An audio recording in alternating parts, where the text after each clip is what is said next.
I'm Jade English, and this is Finding Feel Good. You know, if you really want to go down this route and to take better care of yourself mentally, physically, emotionally, spiritually, then these type of medicines will call to you. There's an array of medicines out there, and cacao, like I said, is subtle. She works to get you out of your head and into your body, into your heart.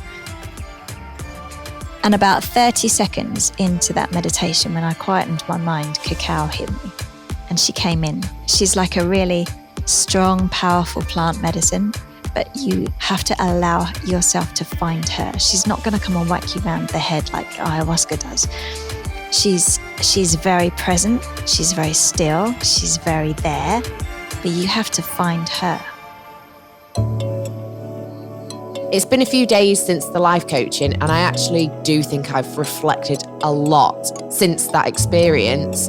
And Jade has made me really realise that there are certain aspects in my life that I need to change in order to make myself feel secure. Producer Juliet is absolutely obsessed with sushi, and we can get sushi for pretty cheap over here, and it's absolutely amazing. So I had to put her on a sushi ban yesterday because I think we'd had it for the last 3 days, breakfast, lunch, dinner, all of that. So I usually ride motorbikes back home, and I've got a little scooter here, as I've mentioned before, which I'm absolutely in love with. And producer Juliet was sceptical to come on the bike with me, which I completely understand, but we've converted her. And we drove to the local town yesterday, which was Seminyak. And usually it's absolutely heaving there, like you can't move because there's tourists. And it was apocalyptic, really. There wasn't many people there. We went on this beach that is usually full to the brim with people.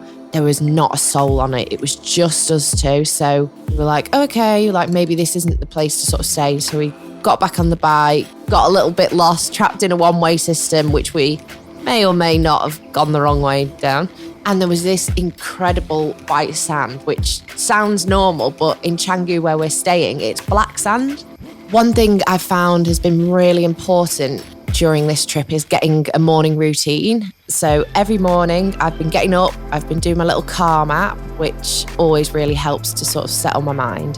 And then I found this little place called Copenhagen, and it does the best coffee. It's so good. And I've also found a new addiction for F45. So usually I'll get up, I'll get on my bike, I'll drive off to Copenhagen, sit there.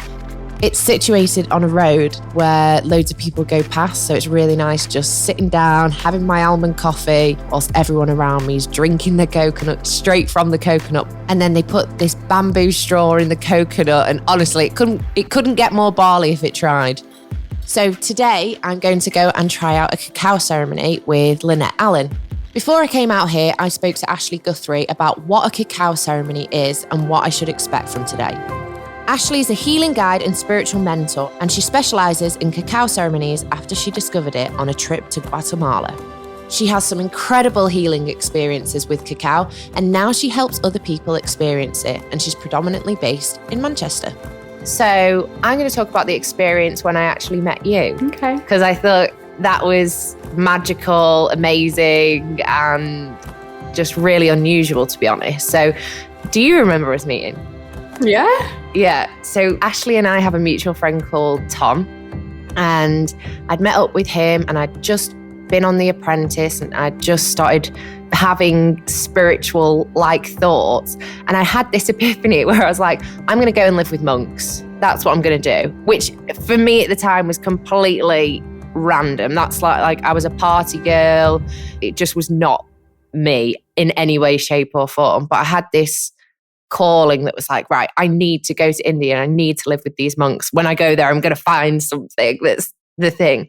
And I told Tom when we were out in Manchester, and he was like, oh, okay, like, cool. And I remember saying to him, I said, the thing is, I'm having these weird thoughts and feelings, but like, I can't relate to anyone. I feel like everyone thinks I'm going mad. I really need a friend who knows what I'm going through.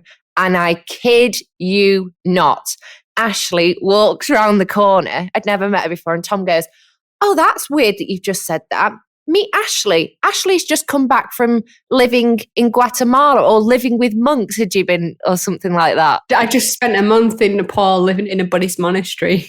That was it. And I was like, no. Like, it was as if in that moment, and I remember you saying this to me, actually, I was like, I asked for something and it felt like the universe gave it me so quickly, which I don't feel like happens when you're manifesting things. It tends to be quite a progressive thing, I think, once you put those thoughts out. But I think you said to me, you probably had such a deep feeling and such a deep need and want for a friend in that moment who knew what you were feeling and going through, that the universe was like, oh, here you go. And then it just went from there, really, didn't it? We were talking that deeply and it was quite loud in there. And Tom was like, okay, we need to go now. It was. You could barely separate us. Take my number, be my friend. And I guess, well, that journey led you to sort of get into your line of work, isn't it, really? Could you explain a little bit? So you're like a spiritual mentor now, really, aren't you? And you help people go through that transition. And before that, you had a massage therapy room, right? Yeah, so my background was in the spa and wellness industry. I was quite successful in that career, but I burned out very quickly because I was just juggling way too much. And by the end, I was just like, I need a break from the industry. I don't know what I want to do. And moved to London, went back to working with horses. And come the end of that year, my mum unexpectedly passed away. And that's what led me down the path of alternative healing methods, spirituality, because when she died, my whole world and outlook on life perspective just completely changed. And before then, I had no interest in spirituality. I was quite afraid of things like Reiki because I'd had a bad experience when I was younger of a healing crisis and it hadn't been explained properly to me. So like Reiki is an energy healing method. And I'd went to actually get what they call attuned so that I could do it for people. But the practitioner that I used didn't really support me that well. And I found that afterwards there was, like suicidal thoughts, actually. It was quite a dark place and completely out of character. And when I asked her about it, she just said, oh, you'll be fine. Just keep doing the Reiki on yourself. And I was like, oh my God, and that was about a week. So after that, I was just like, no, this is just a load of mumbo jumbo. Subsequently, at the time, the relationship I was in became apparent as to just how toxic it actually was. And it was like living with Jekyll and Hyde. The grief was entangled with quite emotionally abusive circumstances. And I reached the point about 6 months later that I was walking down Notting Hill to work and I had quite a severe panic attack. So I was clutched over a wall, barely being able to breathe, and people just walked straight past me. And the day after, I couldn't leave the house because I thought of that happening again. And I'd experienced little bits of meditation, but on this day, I feel like I had my eat, pray, love moment. I kind of collapsed and said, help me because I've got nothing left to give at this moment. And I sat for 4 hours and just kept asking this burning question that had been left from my mum passing away. And it was, what am I here for? What's my purpose? And I sat over and over again for 4 hours. And finally, I got a droplet that said, only you are responsible for your happiness. Therefore, you're not responsible for anyone else's happiness. And I'd never heard that before. And it was such like an epiphanic moment. And it made me think, right, well, I've got to stop caring about that other person because they don't really care about me. I'm going to focus on myself. And I ended up being led to a coach that I started working with because I also heard go back to working with the body and learn how emotions are stored in the body. I was like, what does that mean? I know I've been doing massage for nearly a decade, but I'd never heard of that concept.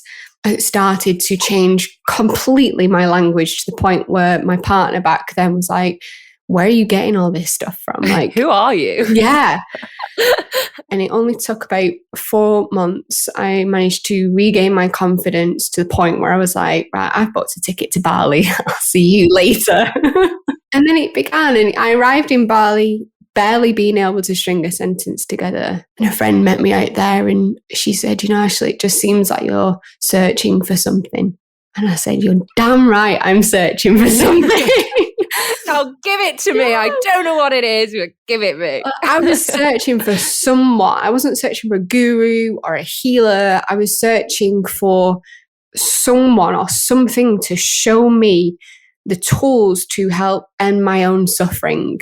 Which I think so many people are searching for, but they don't know what it is. You know, we're on this rat race, aren't we? Of you don't have time to actually take a step back from what we call reality and reassess what makes you happy and go and, you know, have that eat, pray, love moment where you go and find out actually, you know, this sort of thing can change my emotions, or I can find out different parts of me, change my language, change my internal language. It is bizarre, isn't it? So when you got there, was it in Bali that you tried cacao? I began to hear of cacao in Bali. I would say Bali, I discovered sister circles, women's circles. And it was so powerful. It was a completely new, I'd never sat with a group of women that way before. And I was just like, oh my God, what is this? Yeah, it is amazing. It was life-changing actually, because I got to hear stories from people all around the world, from all different ages, and yet so relatable. That then led to a woman that I'd been connected with on Facebook inviting me out to Guatemala to do a trauma release singing bowl experience as part of her retreat. And she was a coach who worked with cacao, and she was running this retreat out in Guatemala. So again, I was like, I don't know, I'm going to get myself there, but my answer is yes. You know, the clients came, the money came, and I managed to get myself out there. And I decided, well, if I'm going all that way to Guatemala, South America, I'm going to go out there for a month. That's when I started to learn about cacao through her. And before we went out there, she gave us an experience, a ceremony. She took us through a particular guided meditation after we drank the cacao. And I didn't really know what to expect. And there's this golden door, and on the other side of the golden door, there was supposed to be a spirit guide or your higher self or an angel, something like that.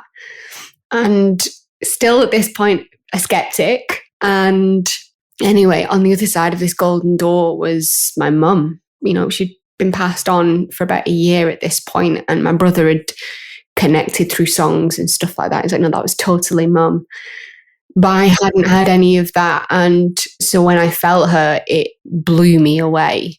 You know, when your mum gives you a hug and it's just like a mother's love.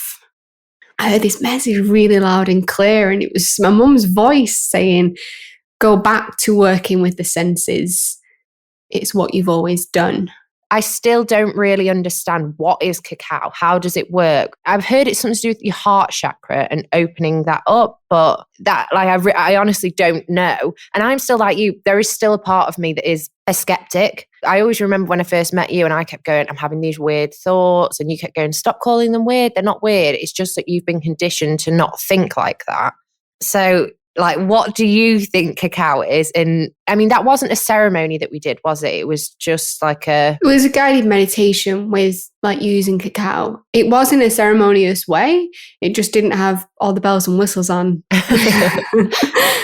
You know, I'm drinking cacao now, and this is my way of having a ceremony with you. The intention behind it is what makes it ceremonious. And cacao is such a powerful plant. It's classed as a subtle plant medicine, and it's been used ceremoniously for thousands of years across Central and South America. And it's known as an active ingredient in there called theobromine, and is translated in the Mayan tradition as food of the gods. So the Mayans, or the Mayans, they treat it as such a sacred plant, and how it's grown. Like in Guatemala, there's volcanic soil out there. So you get all the nutrients that comes from where it's grown and how it's grown. So the Mayans traditionally would drink it to honor the gods. and to bring harmony within themselves and nature. So it's like anything, when you treat it as sacred, and so it is. So it starts off as like a bean, Nestle chocolate and Cadbury's, and they come from cacao. It's how it's made into the various elements of it. So ceremonial grade cacao is made into like a liqueur or a paste. It normally comes in like a block, and then you'll shred it down with a knife. But it's made from the butter and the bean. And you'll probably see this if you're going to go out to plantations in Bali, see how it's made, see how it's rolled. They sing to the plant. Do they? Sing prayers into it, and they offer it to the fire. Cacao is the element of fire. I'm less of a skeptic these days. Going all in. I'm now a believer. Why do you think we don't then? If this does seem so prevalent in Eastern traditions, why are we not doing it here in the West? Why are we turning it into a Kit Kat instead? I think it's like a lot of Western culture. There's a lot of ignorance around these type of medicines that are more natural. And I think it's a preference. If you really want to go down this route and to take better care of yourself mentally, physically, emotionally, spiritually, then these type of medicines will call to you. There's an array of medicines out there, and cacao, like I said, is subtle. She works to get you out of your head and into your body, into your heart. She's non-psychoactive. So other medicines such as like ayahuasca, for example, or psilocybin, those kind of medicines tend to take you out of your body. And, there can be cases of definitely leaves you feeling like, who the hell am I? Yeah. So how I work with cacao, can only speak from my experience and my offerings. I combine shamanic practicing practices, ceremony, rituals with hypnosis to guide you inwards to get into your body and unlock that which is holding you back from living a life of freedom. It can be done singular, where it's one-on-one. It can be done with you and your partner. It can be done in a group of women or with men. So you would arrive, the space would be dimly lit, there would be candles, the senses would be awakened, and you would start to ground with an opening prayer, calling in what your deepest heart's desires are. What is your heart yearning for? What is your intention for exploring the self? And where does your pain lie? Where does your discomfort lie? And then you will take your time to drink the elixir, or the nectar, as I like to describe her. And you speak to her. The plant is a spirit in and of itself, and she will speak back to you. And that's kind of like what the guided messages are. And your own psyche will show you what you are ready to see, I believe. For me, whether it was my mum coming through or whether it was my unconscious mind giving me the symbolism and feeling of my mum and a mother's love, that's what I needed at that point to set me off onto the next part of my journey. And I personally work very deeply with the inner child. I believe that's where our deepest heart healing comes from. It's connecting to the younger part of yourself that over time has maybe felt like it was unlovable, like it was not worthy to receive love, and that it's safe and it's wanted. And cacao can be it can really burst your heart open in the most beautiful of ways so that you can accept your life experiences. But did it change your life? I think it maybe sent me off on a different path. It was the first time I realized that I wanted to go to Bali and set off on these journeys and sort of figure out that I wanted to experience these types of things. I'm hoping through the next one, maybe open up that new path again. The heart feeling was definitely very strong when we did it last time. Whatever your path is in life, it requires an open heart. And I think the majority of people in the world have at some point closed their hearts down to life. And I think we have tools. I think that we learn tools along this path of awakening. And I don't believe that any particular one is the answer to happiness.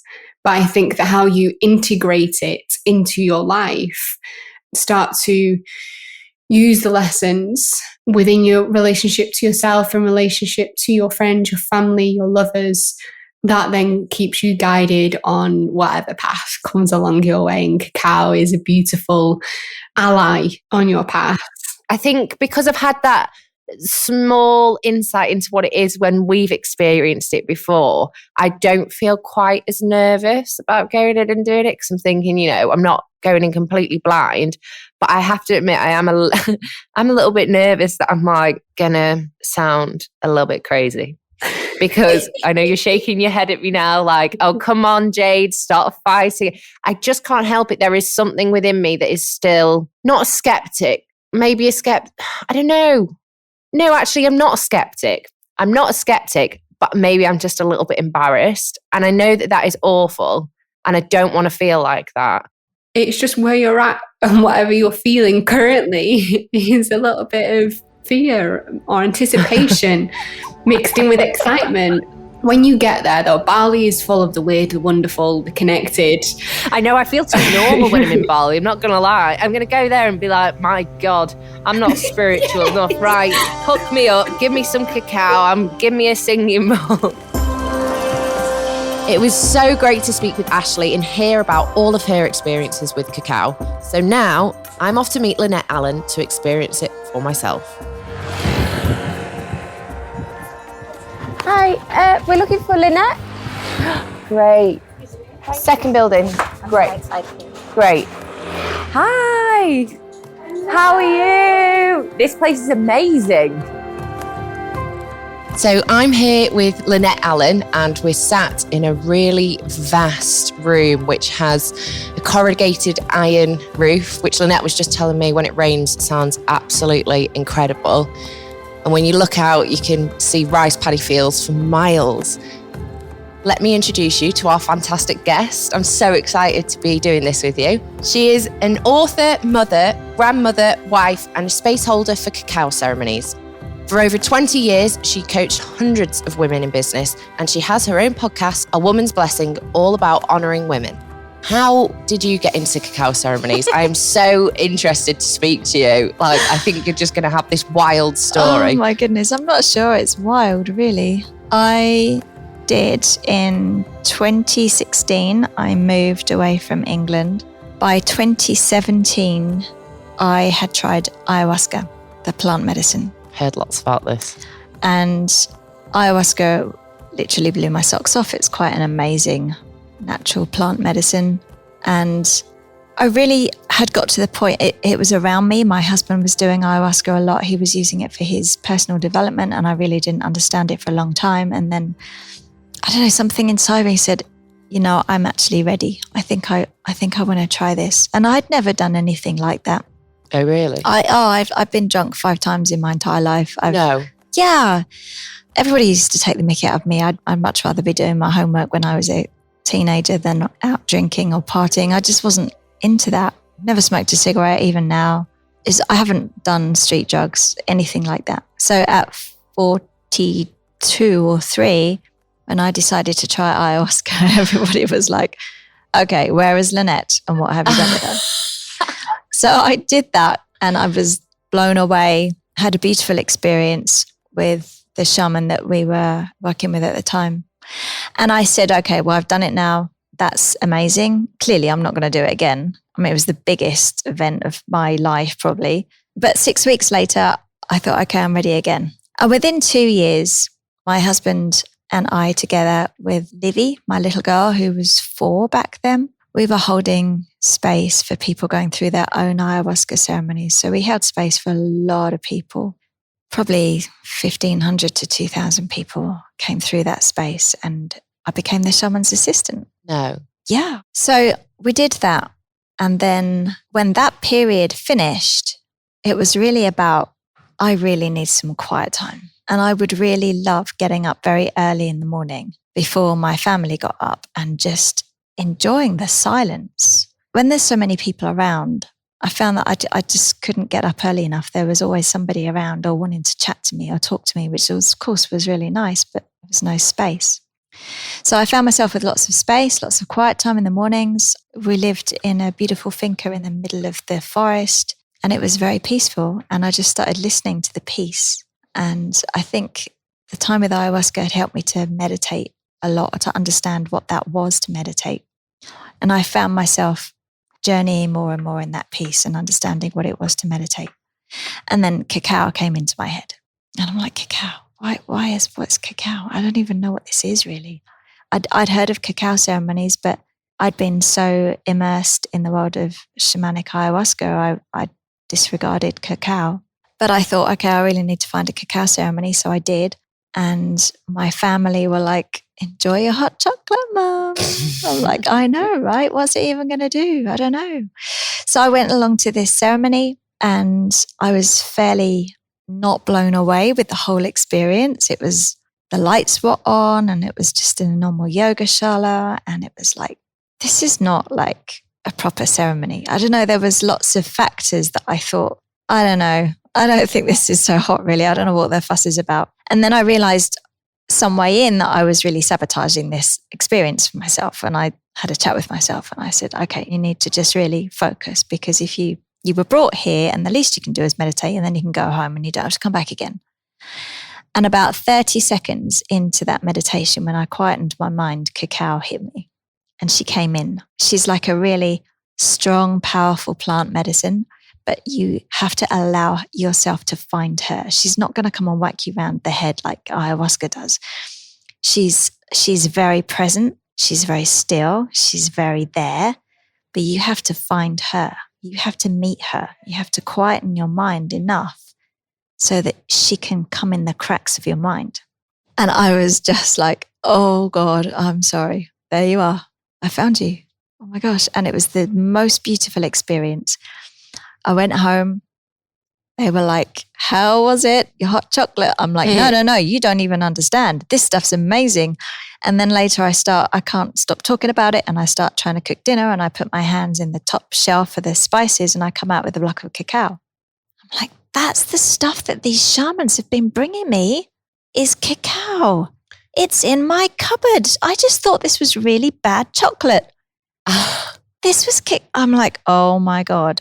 So then I'm like, how do I make this into a drink? How do I make this nice? And I start doing it again and again and again. I've got tons of cacao because I've been given it as gifts and I didn't know what to do with it.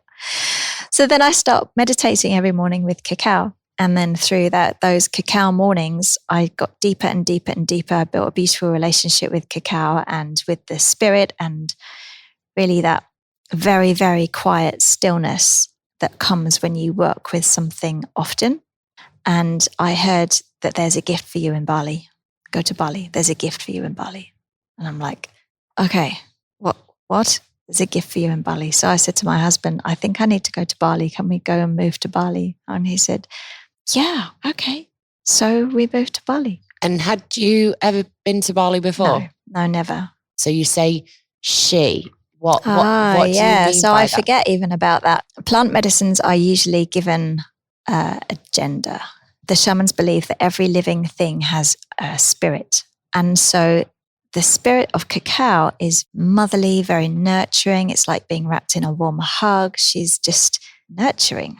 And so they call her a she. And ayahuasca is also called a she. Yes, I've heard the she from an ayahuasca before. Yeah, they call her Mama Ayahuasca, Mama Cacao. Yeah. These are the names given to these plants because of the feeling you get with them. And so, yeah, we call her she. Did it feel like she was directing you when you went into your meditations and you did this cacao? She was helping me to hear myself. She was helping me to hear my higher self, if you like. I kind of have this sense that there's a higher, wiser being that knows exactly what I need. Yeah. Some would call that God. I don't call that God. I call it source and spirit, but some people might call it God. But she really puts you in a state where all that chatter from your human, that goes. Right. If you allow it, you can mess up a cacao ceremony. You can just insist on thinking all the thoughts like I was in the first place, when I did the first one. You can mess up your own cacao ceremony and you won't feel a thing.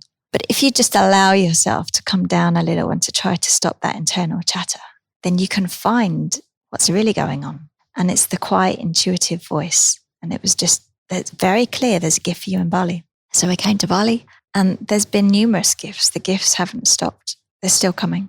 So what happened when you moved to Bali? So you pack up you everything. Come to Bali, and what was it like? What did you discover? Well, it was a complete culture shock, of course. Never been here before. Everything is completely different. I soon realized that everything works, but it's really different.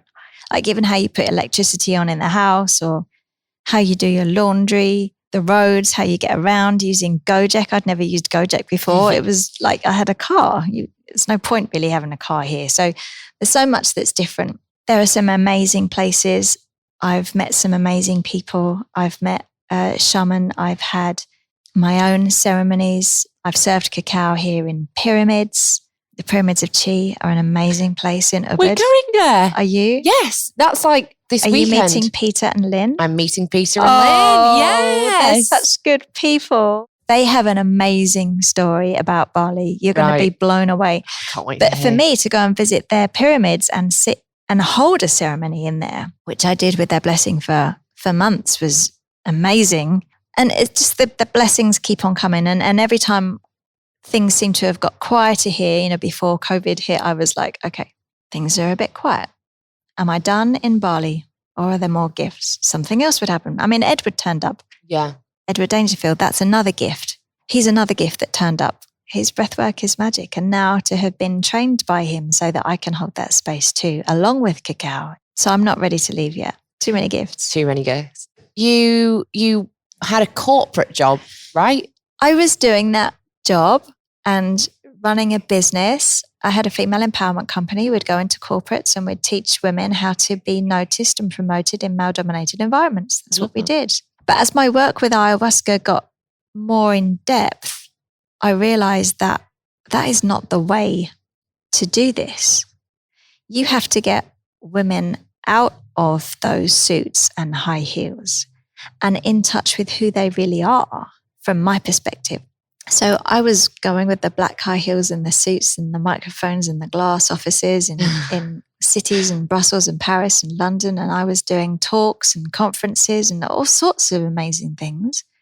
And I got a lot of women who were using our advice and being promoted. But when I started to work with plant medicine, I realized there's so much more than that to a human and to a person and to a woman. And we have to really kind of take away that very busy left brain and work with the essence of a person, the soul, why you're here. And so I had a burning ceremony at home, and I burnt every single piece of paper and business card I had carried with me for 20 years. And so the cacao came out of that. And so now I know how to do my job continuing the work with women, which I'm now privileged to be able to do all over the world with cacao, because they can drink cacao. I can drink cacao here. We hold ceremonies online and over Zoom, and I never thought that would be possible. So what's come out of that has been the making of me and the shift that I think I needed to touch women in a different way. But with the cacao, could you just explain what it is? Because I like the hot chocolate comment that you made before. Whenever I try and explain it to someone, I'm like, it's like cocoa, or I don't know how to explain it to them really. Okay, well, let's start with how it's made. So you have great big cacao pods, which are grown here and in Mexico and Guatemala and Peru and all very, very hot tropical countries like this. And they take out the cacao seeds and they ferment them for usually 5 days with banana leaves on top, and they keep them outside. And then they take off the outsides, the husks, which are then dried. We lightly roast ours to a maximum of 50, so technically it's still raw. And then they crush them, and out comes beautiful, very, very, very thick cacao. So this is the purest chocolate, basically. And we take that, they set it in blocks, and we take that, we cut up what we need, we mix it with just water, a pinch of salt, a little bit of chili, and that's what we drink. So it has all the original fats, all the vitamins, packed full of minerals. It's a superfood, but it has some magic ingredients in there. It has theobromine, anandamide, which is the one that is the bliss molecule. the one that helps you to feel like you're really in the presence of the divine if you allow your mind to stop that chatter. So if you move a stage on from that, you're going to heat that cacao to a very high degree in the factory to make cacao powder. So then you separate the fat, the cacao fat, from the actual chocolate, which means it can be powdered. And then that's the process. It goes through other processes to make the chocolate that we know is hot chocolate. So the cacao powder that you would put with water and milk and sugar or honey in England that we've been used to. I grew up with that, with Cadbury's, and it's got some minerals probably at that point still, but there's no magic. The theobromine can't survive in that heat. I can't wait. Yeah. I'm so excited. Oh, thank you. Oh, I can't wait to get into it. One question that I ask all my guests that come on here. Mm-hmm. What are 3 things that make you feel good? Well, cacao, cuddles with my family. I really like being by myself. I really do. I really like having time on my own. Like after I see you today and after our cacao ceremony, I'm going to find a nice little cafe and I'm just going to sit and do some bits on my own. So I love being with my family. I love the cuddles that I get from my little girl and my husband. And I love drinking cacao and I really love being on my own. Okay, so we have here the richest, strongest cacao you can get. And we're going to mix it with water. But before we do that, you can actually taste a bit, like have a nice chunk of that. Oh, it's very bitter. I think you might find this quite bitter. For me, I don't find it so bitter now, but I'm not used to the sweet stuff anymore. I had COVID in December and my taste has been distorted since. Has it? Okay. So Wow. we're going to mix it with some water. But when you make cacao, you're not making hot chocolate. So when you mix it, you make sure your frame of mind is one of calm. Think nice thoughts to yourself and you really kind of get in a bit of a meditative state when you make it. Because water carries vibration as well. So when you serve cacao, you're not serving a drink, you're serving energy. So if I'm worried about my mum or a credit card bill or whatever it is going when I'm pouring this, it's like giving you the energy of that. Okay, so you can be calm. The argument I had with my husband later on. I understand. So you have to be kind of aware of your vibration and what you're giving off when you're making it. And also when you make it, you get the opportunity to invite any guides or spirits to help you in the ceremony. And you can put your intentions and your wishes in. So we'll get you to do that when I mix it up. Okay. Yeah. So I'm just going to pour water in the cacao. This is nice hot water.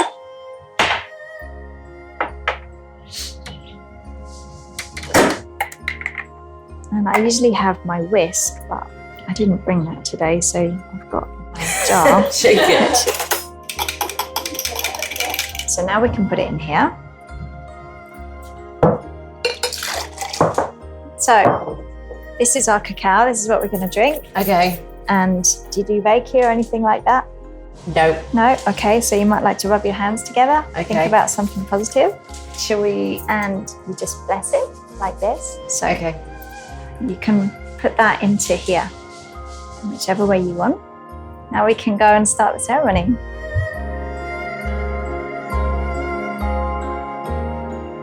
Okay, so we're going to turn the microphones off now. And we're going to prepare our sacred space. It's really important when I do this work that I channel and I give the medicine and the space real justice. So it's nice to do that without the cameras or without the sound. And just to allow you to be here as a woman in this space, because for some reason you came to Bali, you came to this chalet, and you came to this space, and you don't know why. But there is never a coincidence. So I like to see how we work with spirit too. So we're going to start this ceremony now. Lynette wanted me to be really present in that moment, so she asked that we didn't record. So I sat down on this yoga mat in this open air space with a bolster sort of resting underneath my knees. And in between us, there was this branch between us and the cacao and the cups that were shaped in a heart that she actually made, she told me. I actually think I heard a mosque at some point.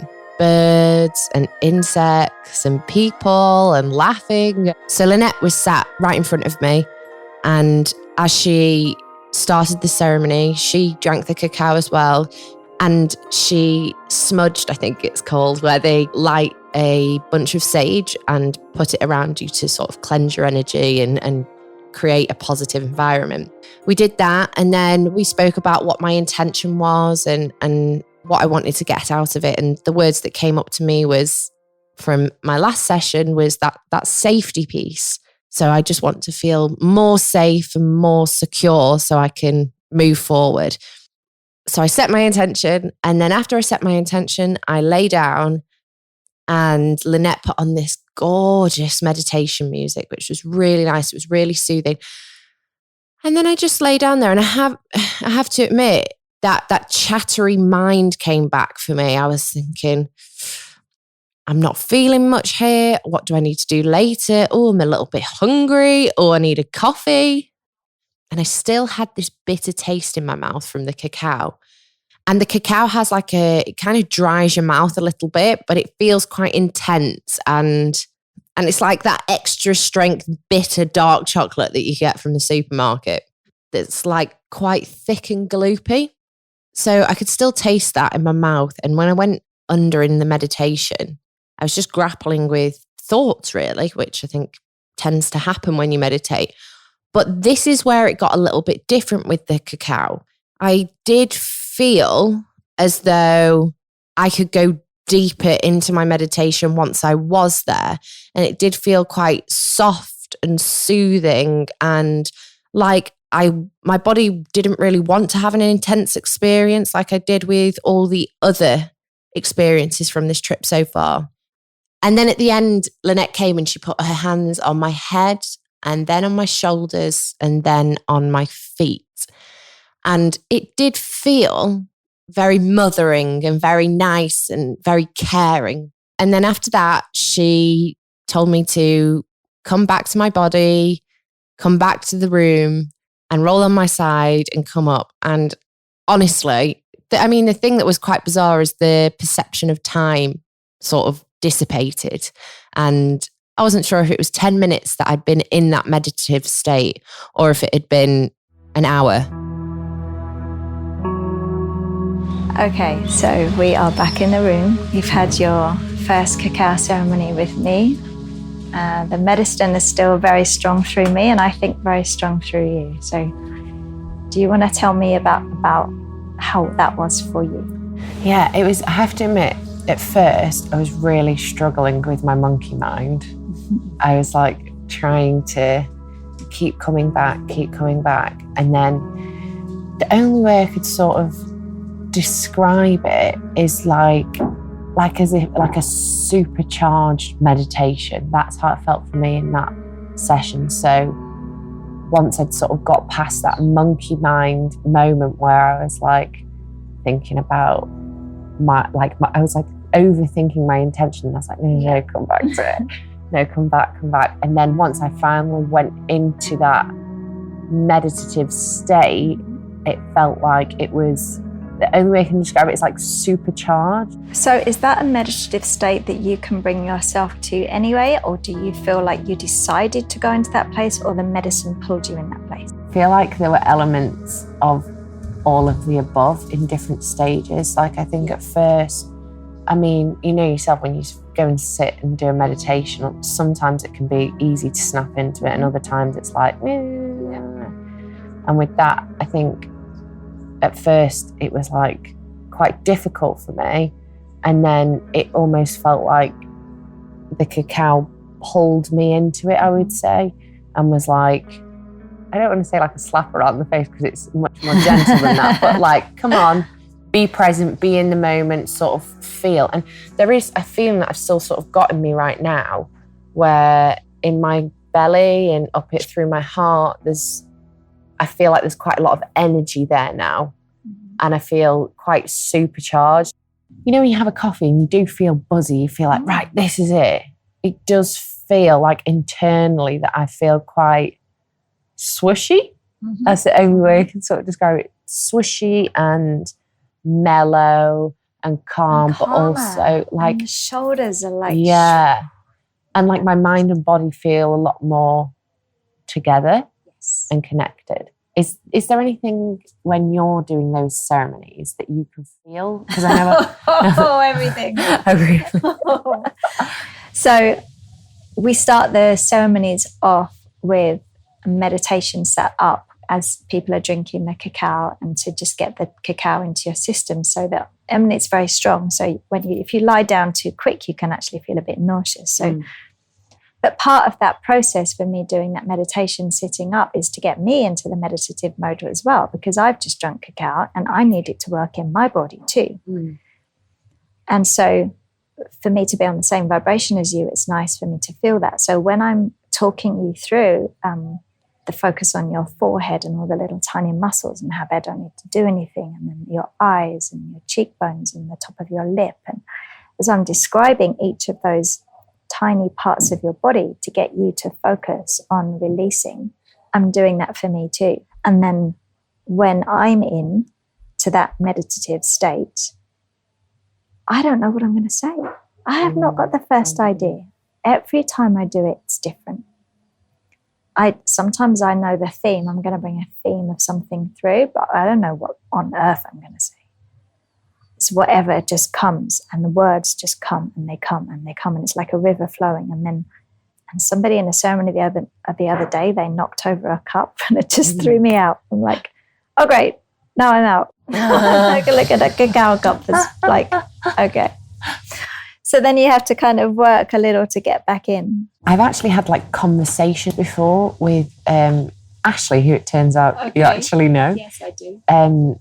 When I've tried cacao in the past, we had I lay down and she spoke to me, and it really felt like it opened my heart up. And I actually saw myself in Bali near a waterfall, like doing a retreaty type thing. So I can understand how that was almost externalizing the feeling that I have now. Whereas this after the ceremony, I feel very much like within my body, which sounds crazy. But I feel very earthy. And would you feel my emotion? Because I know a lot of people are quite empathic with this sort of work.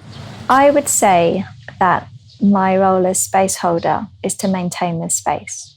So if I go into the energy and the feelings of the people in my care, I'm not holding space. I'm disappearing down a black hole with them, or I'm disappearing into their thoughts. And with ayahuasca, that's much more a thing. You're much more capable and open of being drawn into somebody else's vortex. Oh, really? Yeah, very much so. But not so much with cacao. But with both of those medicines, with all the plant medicines, we have to hold the space. Like the energy that swirls around, we can hold it without getting drawn into it, because then we're not helpful to you. Because we have to be outside with light and positivity and feeling the space, giving you that time of protection where you can do your work. And sometimes people's work is harder than others, and sometimes they cry, and sometimes there are physical responses. For others, they're just in bliss and they've got smiles on their faces. But it's important to maintain that integrity of space. Then you're doing your job. So I've just got back after my cacao ceremony with Lynette, and I swear to God, that was the most beautiful setting that we've had so far. It was all open plan and it was just stunning. It had a really, really calm energy about it as well, which I loved. I found that whole cacao ceremony quite challenging, but in a completely different way to the other experiences that I've had so far. So one thing I'm starting to notice from all the experiences is I'm getting different things from each one. So like the women's circle, for example, I felt really good for sharing and connecting with a group of women. And then for the breath work, that was intense. Like that was so intense. I can't even describe it. I can't put it into words. And then the life coach was it felt very up in my head. It wasn't a body thing. It wasn't it wasn't particularly traumatic. It was more logical. It was like the logical part of my brain. And then I have to admit, I found it quite difficult at the end of last week after going into basically intense therapy after a week. In some ways, I feel like that cacao ceremony made me calmer again. It definitely was not as intense as I found the other 3 experiences. It was much softer. And I really did enjoy it. And it helped me get into like a meditative state and be calmer and be more present and sort of come back to my body.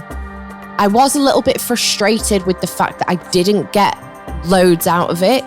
Like, I expected to have this profound experience that I have with the other experiences. But that's not to say I didn't enjoy it. And I also think I would go back and do it again. Because Lynette said for some people, it can take a little bit longer for them to sort of come back into it. And I do think because it has been so full on since I've been here, it was just a time for me to actually be calm, not go digging really deep and have those massive transformative experiences. Producer Juliet tried it with me at the same time, and she had a very different experience to me. She did feel like she was letting go, which was her intention. She did feel really powerful emotions.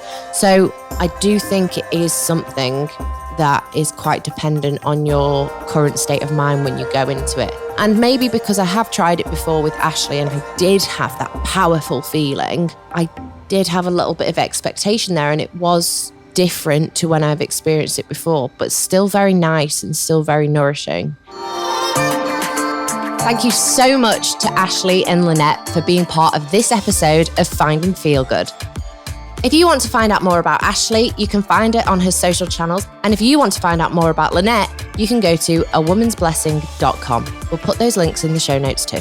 And thanks to you for listening. If you like what you heard, please subscribe and give the podcast a 5-star review. It really does help people to find us. And we'll be back next time with even more adventures into Finding Feel Good. I'll be trying out ice work with Alex at Breathing Cold Bali and chatting to former Wim Hof method instructor and coach Richard Ayling about why it makes us feel good. And you just consciously take over and control. Says, okay, thank you, mind. Thank you for the signal. But I'm safe, I'm okay, and I'm going to stay. Listen next week for that episode wherever you get your podcasts.